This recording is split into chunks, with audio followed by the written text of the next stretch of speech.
احمد شیخ، خواتین و حضرات، آج کے اس سیرت النبی کانفرنس میں میں شعبہ ابلاغیات کی ڈائریکٹر اور ان کے تمام اسٹوڈنٹس کو، طلباء و طالبات کو مبارکباد پیش کرتا ہوں کہ انہوں نے اس پر نور اور بابرکت مہینے میں اتنی خوبصورت لمحات ہمیں دیے۔ ہم ان کے بڑے شکر گزار ہیں اور ممنون ہیں۔ اور میں نے عزیزم علی مردان سے کہا تھا کہ میں سامع کی حیثیت سے بھی آ جاؤں تو میرے لیے فخر کی بات ہے۔ بہرحال اس نے کہا تو میں چند باتیں اپنی بساط کے مطابق کرنے کی کوشش کرتا ہوں۔ میں نے تھوڑا بہت جو مطالعہ سیرت کا کیا ہے، میرے نزدیک سیرت نبوی جو ہے وہ اس کا سب سے اہم اور نمایاں ترین پہلو جو ہے وہ پیار اور محبت ہے۔ باقی تمام پہلو جو ہیں وہ اس کی شاخیں نکلتی ہیں، لیکن ہر چیز سے بڑھ کر میرے نزدیک جو ان کی زندگی کا سب سے بنیادی مقصد تھا وہ لوگوں میں محبت تقسیم کرنا تھا۔ باقی مذہبی معاملات جو ہیں وہ میرے نزدیک جو ہے وہ انسانیت ان کا بنیادی مقصد تھا۔ اس میں یہ ہے کہ انہوں نے جتنی تمام فرسودہ روایات تھیں ان کے آنے سے انہوں نے سب سے پہلے ان کو ختم کیا۔ بالکل کسی بات کو انہوں نے اب انہوں نے چھوٹی سی مثال ہے کہ وہ خود یتیم پیدا ہوئے تو انہوں نے آتے سار کہا کہ یتیم کے سامنے اپنے بچے کو پیار مت کرنا، کیونکہ وہ اس کرب سے گزر آتے سار ان کو دنیا میں مشکلات وہ آئے ہیں تو ان سے پہلے مشکلات دنیا میں ان کے لیے موجود تھیں، لیکن انہوں نے اس کا اظہار اس طرح کیا کہ لوگوں کو کہہ دیا کہ اپنے سامنے یتیم کو پیار مت کرنا، ساتھ یہ کہہ دیا کہ یتیم کے سر پر ہاتھ پھیرو گے تو جتنے بال تمہارے ہاتھ میں آئیں گے اتنے تمہارے گناہ مٹا دیے جائیں گے۔ ایک یہ مثال لے لیں۔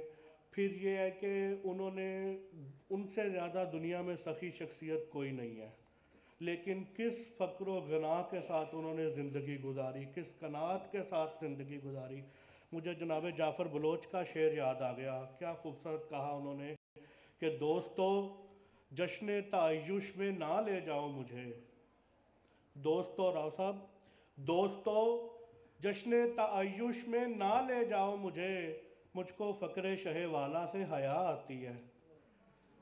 تو لوگوں نے یہ کہا، لیکن یہ ہے کہ اب میں چھوٹا سا ایک واقعہ جو سید سلیم گیلانی کی کتاب میں جو سیدنا بلال میں درج ہے ان کی کتاب میں پیش کرتا ہوں۔ حضرت بلال کا اور حضور کا جو تعلق تھا وہ فلک پہ آیا ہے، جتنا خوبصورت تعلق تھا حضرت بلال کا اور حضور کا۔ تو اس کتاب میں ساری حضرت بلال کی زبان سے ساری بات انہوں نے بیان کی ہوئی ہے۔ میں گیا، میں ادھر غلام تھا، میرے ساتھ یہ ہوتا رہا، مجھے ابو بکر لے کے گئے، اس لہجے میں ساری بات ہے۔ تو ایک چھوٹا سا پیراگراف دیکھیے کہ کیا پیار اور محبت حضرت اس تعلق میں کیا تھا۔ حضرت بلال کہتے ہیں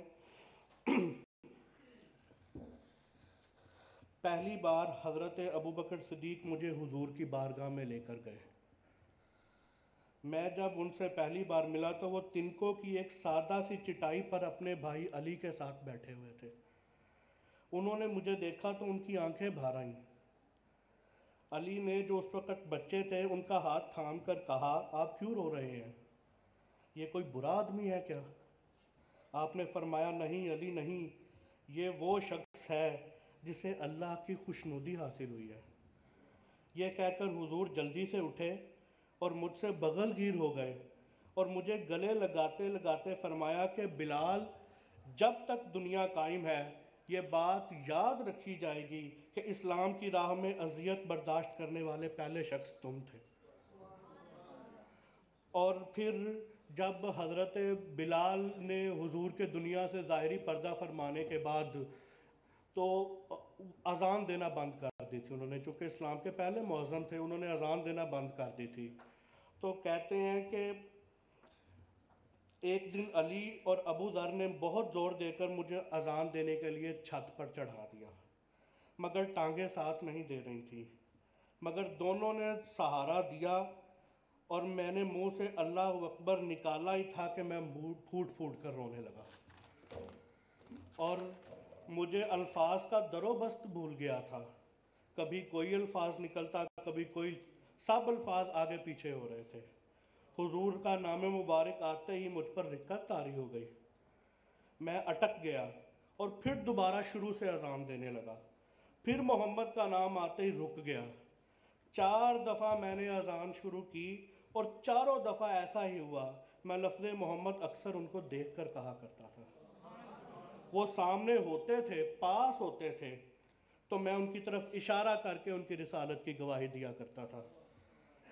تو آج میری آنکھوں سے آنسوؤں کا تانتا بندھا ہوا تھا، زبان ساتھ نہیں دے رہی تھی، نہ ذہن۔ آخر علی اور ابو ذر نے مجھ پر ترس کھایا اور مجھے نیچے اتار لیا۔ یہ عشق ہے، یہ بنیادی چیز اسلام کی پیار اور محبت ہے، اور یہ ایک چھوٹا سا واقعہ ہے۔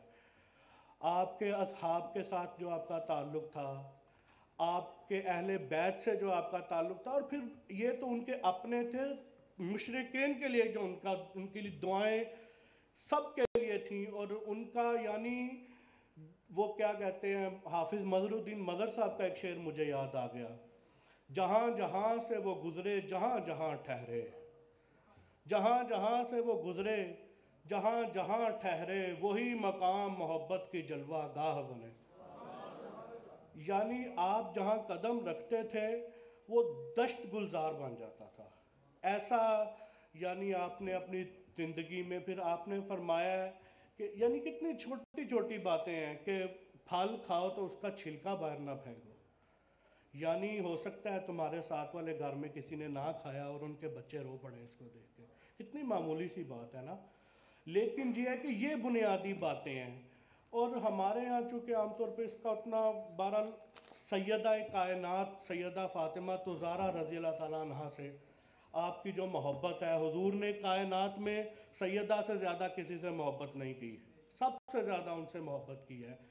اور وہ دور کہ جب بیٹی کا نام لیتے تھے کوئی تو ان کی گردنیں جھک جاتی تھی، لوگ اپنی گردنیں جھکا لیتے تھے کہ لڑکی کا نام آ گیا۔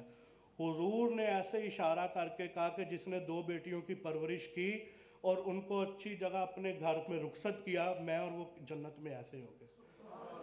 ایسی تبدیلی، ایسا معاشرتی انقلاب آیا، اور پھر حضور نے فرمایا جب ان کو رخصت کرنے لگے تو یہ دیکھیے کہ انہوں نے سیدہ کو جہیز میں کیا، یعنی حضور کو کائنات میں اپنی بیٹی سے زیادہ عزیز کوئی نہیں تھا، لیکن کیا درویشی ہے، کیا فیاضی اور درویشی کی ایسی مثال دوسری کہیں نہیں ملتی جیسی حضور کی سیرت میں ہے۔ یہ دیکھیے، یہ ان کی ایک کتاب ہے محسن قادری صاحب کی، ان کی کتاب میں فاطمہ زہرا میں درج ہے یہ 10 چیزیں جو حضور نے جہیز میں دی تھی اپنی بیٹی کو۔ یہ سنیے ذرا، آج ماحول دیکھیے کیا ہے، اور ہم سیرت سے وہ مجھے اقبال کا شعر یاد آ گیا، چھوڑ کر قرآن کو مسلم حق سے بیگانہ ہوا، چھوڑ کر قرآن کو مسلم حق سے بیگانہ ہوا، دین بھی رسوا کیا اور آپ بھی رسوا ہوا۔ یہ دیکھیے اقبال نے کیا کہا ہے، یہ سیدہ کے حضور نے جو 10 چیزیں دی تھی وہ کیا تھیں؟ ایک عروسی جوڑا،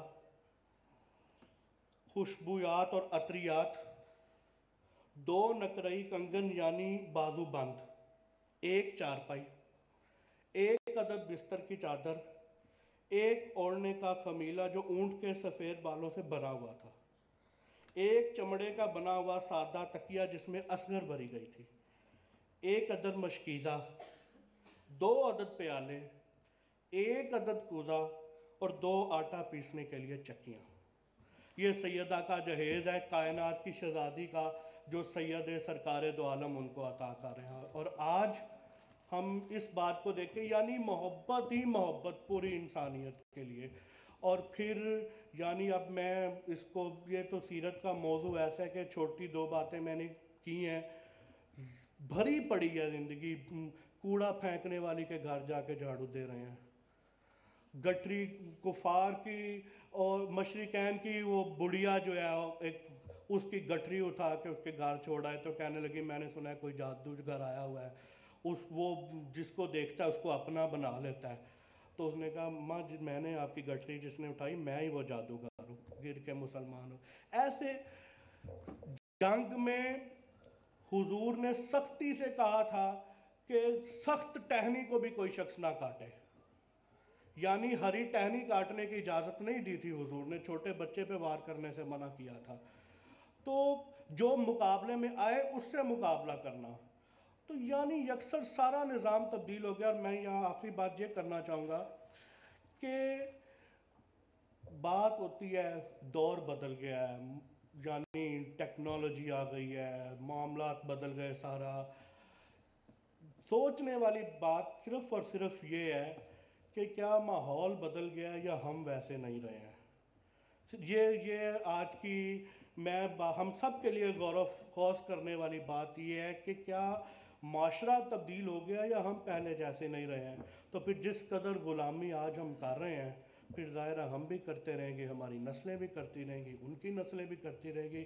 لیکن یہ ہے کہ سیرت پیغمبر کو تھامنے کے علاوہ, اس کو سامنے رکھنے کے علاوہ ہمارے پاس ایسا دوسرا کوئی ذریعہ نہیں ہے کہ ہم دنیا میں بھی سرخرو ہو سکیں, عزت کے ساتھ جی سکیں, اور قیامت میں بھی اپنے آپ کو سرخرو کر سکیں. بس یہ چند باتیں میں نے کرنی تھی. میں حفیظ طائب صاحب کے سیرت کے, میں اب اپنی نعت ظاہرہ میں یہاں پیش نہیں کرنا چاہتا, ظاہرہ مشاعرہ تو نہیں ہے.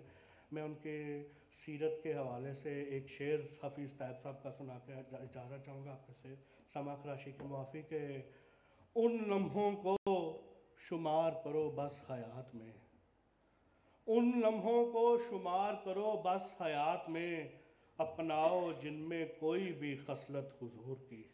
بہت شکریہ.